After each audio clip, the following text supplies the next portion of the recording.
Welcome. Today we will look at some of the objective type information on national income related concepts. I understand economics is one part of general studies paper that many candidates don't like. But the old saying goes, you can love it, you can hate it, but you can't ignore it. Which agency calculates national income in India? Answer is Central Statistics Office. The CSO works under the Ministry of Statistics and Program Implementation of the Government of India.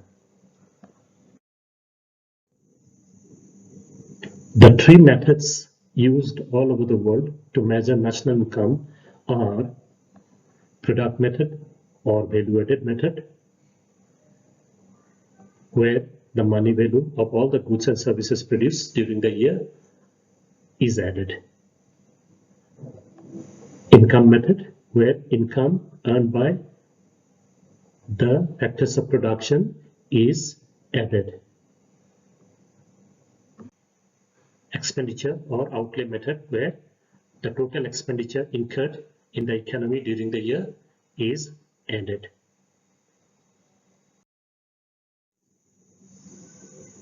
In India, it's a combination of value-added method or product method and income method is used to calculate national income. Please subscribe, like and share the channel to give me encouragement to prepare more videos for your benefit. This equation, total output equal to total income equal to total expenditure, a true statement or a false statement? Answer is true. Just mentioned the three methods. Product method will get the value here. Income method will get the value here. Expenditure method we will get the value here, and all the two will give the same value, and hence this is a true statement or true equation. If we go to the British period, can we name some economists who calculated GDP or GDP per capita? The names are Dadabhai Nauroji, William Digby, Finley Shiras, V.K.R.B. Rao and R.C. Desai. The grand old man of Indian economics is Dadabhai Nauroji. The famous train theory was developed by Dadabhai Nauroji. If you look at the concept of gross domestic product, then the features are, number one, it's a gross concept. In national income accounting, when you say gross, it means it includes depreciation. Depreciation is the consumption allowance of the fixed capital used during production. Like during a year, a car is used in production activities, its value goes down for 1 year's consumption. That value is called depreciation. So GDP includes depreciation. It's before deduction of depreciation. It's a domestic concept. In economics, we have this domestic or economic territory concept. Basically, it's the geographical area of the country. In economics, again, we have concepts of residents and non-residents, different from citizens. Residents are those people who reside, say, in India for more than a year for economic purpose. Though they are not citizens, they can be residents.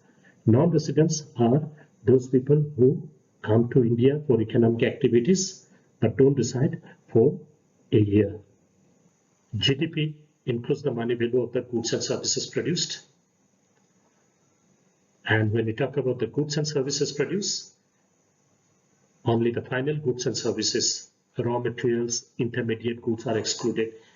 National income concept is an annual concept. It covers the financial year. In Indian context, it's 1st April to 31st March. Already we have come to know about gross domestic product. Only additional point is that it is measured at factor cost. We talk about 4 factors of production: land, labor, capital, and organization. GDP at factor cost measures the total value of the goods and services produced during the year in terms of the payments made to the 4 factors, and the payments are made in the form of rent, wages, interest, and profit. On GDP at market price, as the name suggests, gross domestic product is calculated on the basis of the prices at which the various goods and services produced during the year are sold. That's why GDP at market price. Are the following equations true in national income accounting? Let me tell you why I have put these 3 equations here.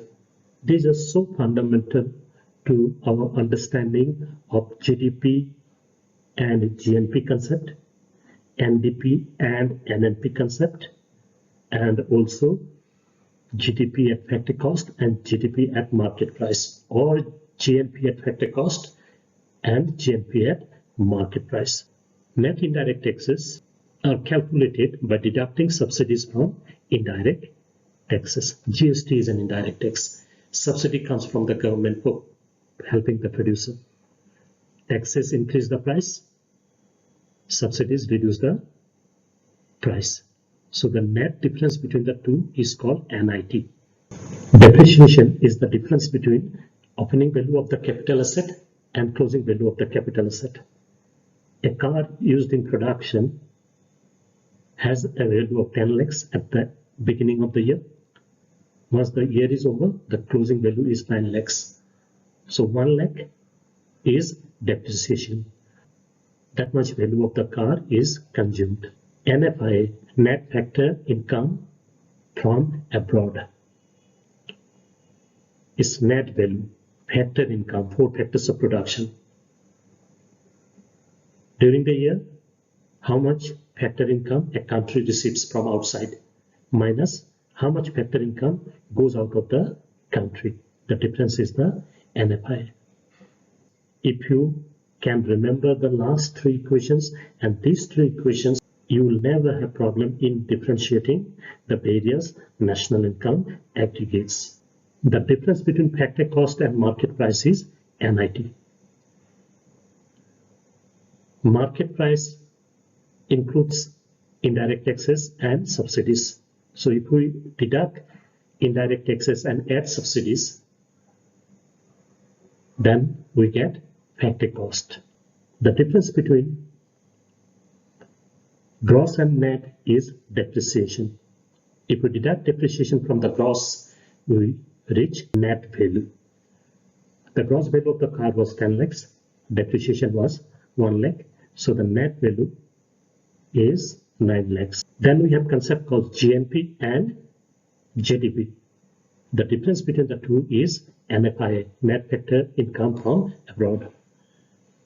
GNP includes the domestic concept plus the net factor income from abroad.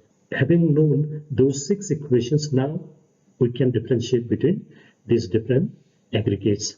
Here we have GDP at factor cost and GDP at market price. GDP is the same in both the aggregates. Only difference is factor cost and market price. And by now we know the difference between factor cost and market price is NIT. So the answer is NIT. And if we have to calculate any one of these two from the other with NIT value, then this is how we go. If we have to find GDP factor cost from GDP NP, then we deduct NIT. If we have to find GDP NP from GDP factor cost, then this one goes this side, so plus NIT. The same question, only difference is that instead of GDP, NDP here, and also NDP here. So the answer will be the same. This is another question, difference between NDP and GDP without factor cost and market price here. Domestic concept, only difference is gross and net. By now we know the difference between gross and net is depreciation. So that will be the answer. We move to the national concept. First, GNP. It's a gross concept. It includes depreciation. It's a national concept. So the income may arise within domestic territory or outside, because it includes the incomes of the residents only. So residents may earn the incomes within the country, within the domestic territory, or residents may go out for a brief period of time, earn incomes and come back. The money value of the goods and services plus the final goods and services, no raw materials, no intermediate products. It's also an annual concept. This is GNP at factor cost. So it's in terms of the factors of production and the payments made to the 4 factors of production in the form of rent, wages, interest and profit. Market price. So when the goods and services produced during the year are sold in the market. Difference between NNP and GNP, national concept, only difference is net and gross. Answer is depreciation. Difference is factor cost and market price, and the difference between factor cost and market price is NIT. NNP, difference between factor cost and market price is NIT, like the previous question. Now, one is domestic concept and one is national concept, and I have kept the measurement at factor cost for both of them, so as not to confuse the students coming from non-economics background. We can make it market price also. Then the 2 adjustment between domestic product and national product and factor cost and market price. And if I make this one as net, then 3 adjustment, the difference between gross and net. So here the only difference is domestic and national, and the difference arises due to NFI, net factor income from abroad. So the answer will be NFI. If we deduct NFI from national concept, we get domestic concept. If we add NFI to domestic, then we get national concept. Same thing, only difference is that here we have market price. So answer will be NFI. But you have seen there are so many aggregates.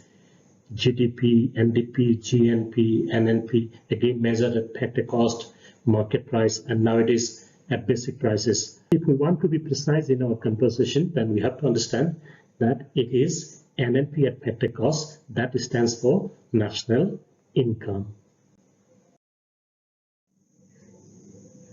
Whereas domestic income is the concept of NDP at factor cost. What is nominal GDP?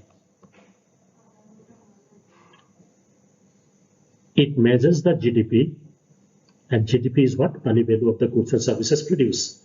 It measures the GDP at the prices prevailing in the current year. That is the year under consideration. If we are calculating the GDP of 2021, then the money value of the goods and services produced is calculated on the basis of the prices prevailing in 2021. This is nominal GDP or money GDP.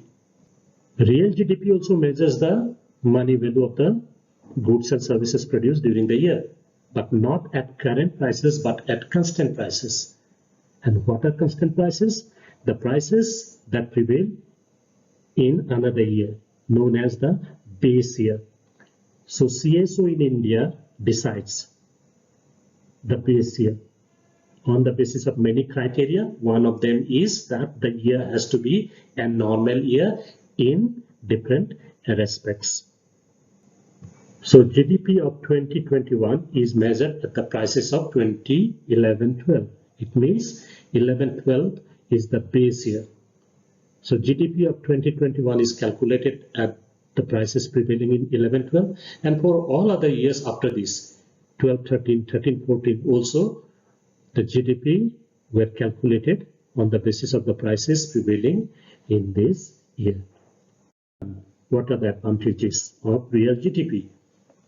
Now, once the base year prices are applied for subsequent years, it means prices are kept constant. After that, if the GDP is growing or real GDP is growing, that means it is growing due to the increase in production and not due to increase in prices, because prices are already held constant due to the use of the base year prices. What is the present base year that the CSO is using in India? Is 2011-12. The base year before 11-12 was 2004-5. Now we have the concept of national income and per capita income. So which one is a better indicator, national income or per capita income? The answer is per capita income. Why? Because per capita income takes into account the population of the country. The formula of per capita income is national income divided by the population. Two countries, for example, have the same national income, say 100 crores, and population is say 20 crores in one country and 50 crores in another country. In country A, the per capita income is 100 crores divided by 25. And in country B, the per capita income is 100 divided by 52. So the people of country A are better off than country B. Per capita income provides us that information. If we go by the national income concept, GDP concept, then it looks like both the countries have same level of economic well-being, which is not true. Per capita income provides additional information. Is the per capita income the best indicator of growth and development? Answer is no. The drawback is that it does not talk about the distribution of income in the society. Country A has 5 rupees per capita income compared to country B. But how is the 5 rupees distributed? It can happen that most of the incomes go to the rich people. Per capita income doesn't provide information regarding that. How is the income distributed in the society? That's why in recent years we have seen the use of the concept called human development to measure the progress of growth and development in a country. One more time, I request you to please subscribe, like and share the channel. Human Development Report is published every year. Question is, which agency publishes it? Answer is United Nations Development Program. Since 1990, it has been publishing the HDR annually. How is the human development measured? The human development is measured by 3 important criteria. Long and healthy life, measured by the life expectancy at birth. The number of years an infant is likely to live on an average.